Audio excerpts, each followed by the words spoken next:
Olá, boa tarde. Eu me chamo Natália. Vou falar sobre sequelas do AVC na fala, uma aplicação fonoaudiológica.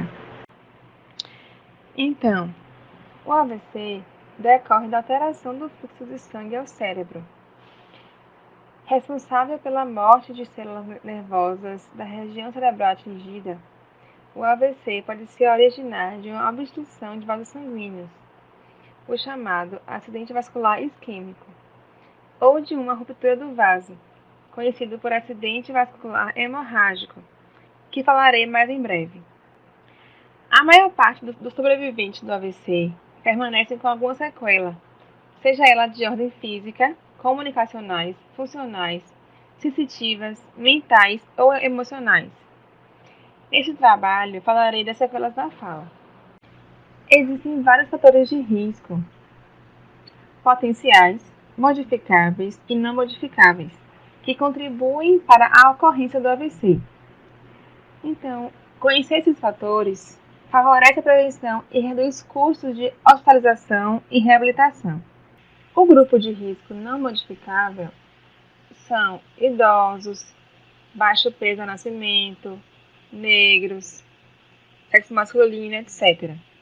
O grupo de risco modificável são o tabagismo, a diabetes, a hipertensão arterial sistêmica, dentre outros. E o grupo de risco potencial é a obesidade, o alcoolismo, a síndrome metabólica por aumento de gordura abdominal, dentre outros também. Existem dois tipos de AVC, o isquêmico e o hemorrágico. O isquêmico é o tipo mais comum de acidente vascular cerebral. Ocorre quando um coágulo é formado no vaso cerebral, bloqueando o fornecimento de sangue para uma parte do cérebro, ou por aterosclerose, como vemos na imagem, que são as placas de gordura que se formam nas paredes dos vasos sanguíneos e que podem obstruir a passagem de sangue. A origem do AVC isquêmico pode ser trombótica ou embólica. O que difere o AVC embólico do trombótico é a origem do trombo que ocasionou a obstrução. No AVC trombótico, o trombo é formado na própria artéria envolvida no AVC. Já no embólico, ele é proveniente de outra região e se desloca pela circulação até impactar na artéria cerebral, interrompendo a circulação sanguínea devido a um coágulo, sangue coagulado, bloqueando uma artéria que vai para o cérebro, ou seja, um acúmulo de depósitos de colesterol nas paredes das artérias. Já o AVC hemorrágico tem como causa principalmente a pressão alta descontrolada e a ruptura de um aneurisma. A paralisação da circulação sanguínea vem de uma ruptura da artéria do cérebro. Então, a principal razão para um AVC hemorrágico é a tensão arterial. A hipertensão arterial pode comprometer todas as artérias cerebrais, como as de grande calibre, carótidas cerebrais, e as de médio calibre e as de fino calibre, como as artérias penetrantes. Esse AVC é o mais perigoso, porém, fica com menos sequelas, pois não há morte do tecido cerebral. Nessa imagem, temos duas tomografias do AVC isquêmico, em azul, e do hemorrágico, em vermelho. Existem alguns sinais e sintomas gerais, que são fraqueza hemilateral dos dois lados, perda súbita da fala ou dificuldade para se comunicar e compreender o que se diz, confusão mental, desvio da rima labial, sorriso torto, dentre vários outros, dores de cabeça, náusea e vômito, etc.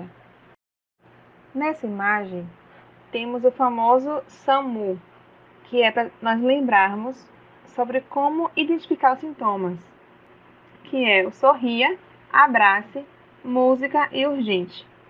Então, quando precisar ajudar alguém com AVC, você pede para ela sorrir, abraçar, citar uma frase de uma música, ou o caso mais urgente, que é o mais grave, né? Agora eu vou entrar nas sequelas gerais do AVC.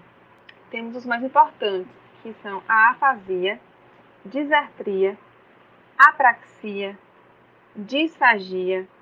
Estes são os mais importantes para a área da fonoaudiologia. Então, sobre essa sequela de fala, afasia é quando a área da linguagem, área de Broca ou de Wernicke, é afetada. A afasia pode ser dividida em afasia de expressão, que é quando o paciente compreende o que é dito, mas não consegue se expressar por meio da linguagem falada, e a afasia de compreensão, que é quando ele se expressa, mas não entende o que é dito. Sobre a apraxia, são definidas como a dificuldade ou impossibilidade de realizar corretamente movimentos proposicionais aprendidos, geralmente como consequência de uma lesão cerebral. Para diagnosticar a apraxia, são excluídos alguns fatores como perda sensorial ou planejamento, que é a ataxia, distonia, etc., alterações perceptivas ou de compreensão da linguagem, que influenciam diretamente no desempenho do paciente nas tarefas práticas. Sobre a disartria, é um distúrbio da fala, onde os pacientes que apresentam essa sequela têm a articulação imperfeita dos sons da fala, ou alterações no tom da voz ou na qualidade. A disartria ocorre através de uma lesão no sistema nervoso central e ou periférico, ocasionando alterações de 5 bases motoras: respiração, fonação, ressonância, articulação e prosódia. Sobre o tratamento e reabilitação fonoaudiológica, a terapia fonoaudiológica ou fonoterapia vai auxiliar na reabilitação dos pacientes com esses distúrbios, como a reconstrução da linguagem, a reorganização das habilidades comunicativas e na facilitação da sociabilidade, entre outros processos. O profissional em fonoaudiologia tem o papel de atuar com avaliação e reabilitação dos distúrbios da linguagem, de fala e de deglutição, que podem ou não aparecer em pacientes que sofrem AVC. Agora explicando a reabilitação fonoaudiológica para cada sequela.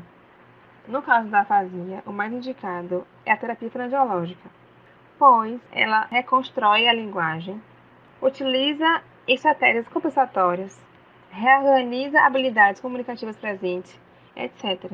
Sobre a reabilitação na dispraxia, a terapia fonoaudiológica, nesse caso, visa trabalhar de forma intensiva os movimentos dos músculos da face da língua, a fim de que os sons da fala saiam de forma adequada, mas deve sempre respeitar as limitações e as necessidades de cada paciente.